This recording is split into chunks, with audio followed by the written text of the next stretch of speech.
மாண்புமிகு உறுப்பினர் திரு மு. தமிமுன் அன்சாரி அவர்கள்.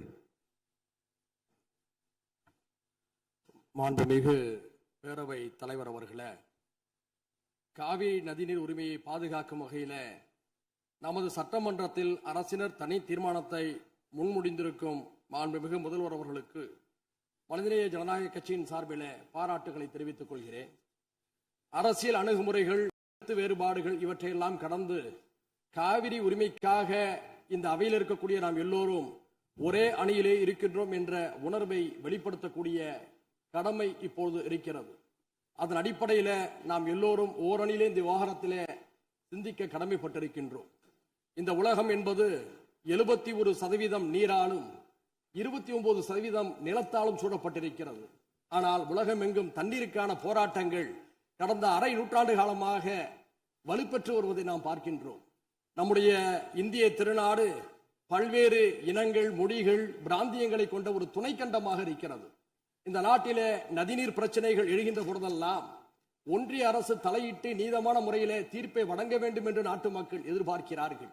ஏனென்று சொன்னால், ஒரே நாட்டிலே வாழக்கூடிய ஒரே நாடாளுமன்ற தத்துவத்தை ஏற்றுக்கொண்ட நமக்கு மத்தியிலே நதிநீர் பிரச்சனையின் காரணமாக பிளவு ஏற்பட்டுவிடக் கூடாது என்ற அச்ச உணர்வு ஜனநாயக சக்திகள் எல்லோருக்குமே இருக்கிறது.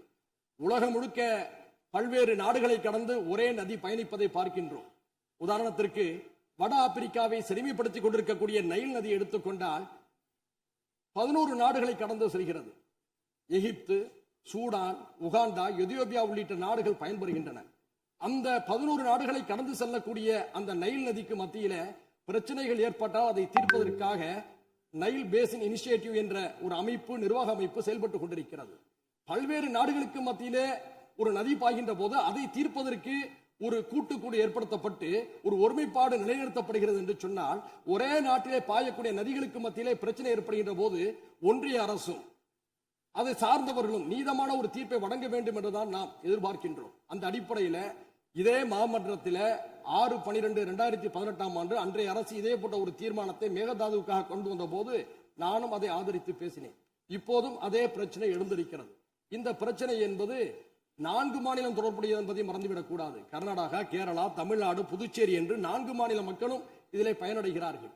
இந்த நேரத்தில் கர்நாடக அரசுடைய புதிய முதல்வராக இருக்கக்கூடிய சிவகுமார் அவர்கள் சமீபத்தில் ஒன்றிய நீர்வளத்துறை அமைச்சர் பாட்டீல் அவர்களை சந்தித்து காவிரியின் குறுக்கே மேகதாதுவிலே அணை கட்ட வேண்டும் என்று கூறியிருக்கிறார். இது உச்ச நீதிமன்றம் வழங்கிய தீர்ப்புக்கு எதிரானது. காவிரி மேலாண்மை ஆணையம் இதை நிராகரித்திருக்கிறது என்ற உண்மையை நாம் உணர்ந்து கொள்ள வேண்டும். அவர்களுக்கும் உணர்த்த நாம் கடமைப்பட்டிருக்கின்றோம். இந்த நேரத்தில் நாம் வைக்கக்கூடிய கோரிக்கை என்னவென்று சொன்னால், காவிரி மேலாண்மை ஆணையத்துடைய ஒப்புதலின்றி காவிரியின் குறுக்கே எந்த நடவடிக்கையும் எடுக்கக்கூடாது என்று தெளிவாக கூறப்பட்டிருக்கிறது. உச்ச நீதிமன்றத்துடைய வழிகாட்டலோடு அமைக்கப்பட்ட அதிகாரப்பூர்வமான அமைப்பு தான் காவிரி மேலாண்மை ஆணையம். அதற்கு எதிராக கர்நாடக அரசு செயல்படுகின்ற பொழுது தமிழ்நாடு அரசின் சார்பில் உச்ச நீதிமன்ற அவமதிப்பு வழக்கை நாம் தொடுக்க கடமைப்பட்டிருக்கிறோம் என்பதையும் இந்த நேரத்தில் சுட்டிக்காட்டுகிறேன். அது மட்டுமல்ல, காவிரியுடைய உரிமையை நாம் பேசுகின்ற பொழுது ஒரு மாற்று திட்டத்தை முன்வைக்கின்றோம். மேகதாது என்பது கிருஷ்ணராஜசாகர் அணையிலிருந்து 1000 அடி பள்ளத்தில் இருக்கிறது. அங்கே மேகதாதுவில் அணை கட்டினால் கர்நாடகத்துறை விவசாயமும் பாதிக்கும் என்று கர்நாடக விவசாயிகள் கூறியிருக்கிறார்கள். கர்நாடக விவசாயிகள் மட்டுமல்ல, அது அடர்ந்த வனப்பகுதி என்ற காரணத்தினால சுற்றுச்சூழல் ஆர்வலர்களும் எதிர்த்திருக்கிறார்கள். இந்த நிலையில் நாம் மாற்று யோசனையாக என்ன சொல்கிறோம் என்று சொன்னால், ஐயா காமராஜர் அவர்கள் முதல்வராக இருந்த போது கிருஷ்ணகிரி மாவட்டத்தில் இருக்கக்கூடிய ராசிமணல் அருகே ஒரு அணையை கட்டலாம் என்று அடிக்கல் நட்டினார். அதற்கான ஆதாரம் இப்போதும் ஒகேனக்கலில் இருக்கக்கூடிய தமிழ்நாடு மின்சார வாரிய அலுவலக கட்டிடத்திலே இருக்கிறது. அங்கே அணை கட்டுகின்ற பொழுது 2 மாநில மக்களும் சர்ச்சையின்றி அந்த நீரை பகிர்ந்து கொள்ளலாம். ஏனென்று சொன்னால், அந்த இடதுபுறம் தமிழ்நாட்டில் இருக்கிறது, அந்த அணையுடைய வலதுபுறம் கர்நாடகாவில் இருக்கிறது.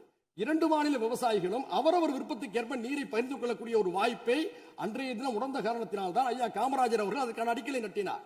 நாம் கர்நாடகாவுக்கு சொல்ல வரும்போது, மேகதாதுவில் நீங்க அணை கட்டுகின்ற போது கர்நாடக விவசாயிகளும் பாதிக்கப்படுகிறார்கள், தமிழ்நாட்டு விவசாயிகளும் பாதிக்கப்படுகிறார்கள். அதே சமயத்தில் ஐயா காமராஜர் அவருடைய திட்டத்தின்படி ராசி மணலிலே அணையை கட்டுகின்ற போது 2 மாநில ஒப்புதலோடு புரிந்துணர்வோடு ஒரு அணையை கட்டுகின்ற பொழுது அந்த நதி நீர் கர்நாடக விவசாயிகளுக்கு மட்டுமல்ல, பெங்களூரில் இருக்கக்கூடிய மக்களுடைய குடிநீரையும் தீர்க்கும். தமிழ்நாட்டில் தஞ்சை சமவெளி விவசாயிகளுக்கு மட்டுமல்ல, ராமநாதபுரம் தொடங்கி சென்னை வீராணம் குடிநீர் வரை பயன்படுத்தக்கூடிய நம் எல்லோருக்கும் பயனளிப்பதாக இருக்கும். எனவே இரு மாநில மக்களும் நலன் தரக்கூடிய அந்த திட்டத்தை பரிசீலிக்காமே தவிர மேகதாதுவில் அணை கட்டக்கூடிய முயற்சி என்பது உச்சநீதிமன்றத்துடைய தீர்ப்புக்கு எதிரானது என்ற அடிப்படையில் இந்த முதல்வர் அவர்கள் முன்மொழிந்திருக்கக்கூடிய இந்த தீர்மானத்தை மனிதநேய ஜனநாயக கட்சியின் சார்பில் வழிமுடிந்து அமருகிறேன். நன்றி.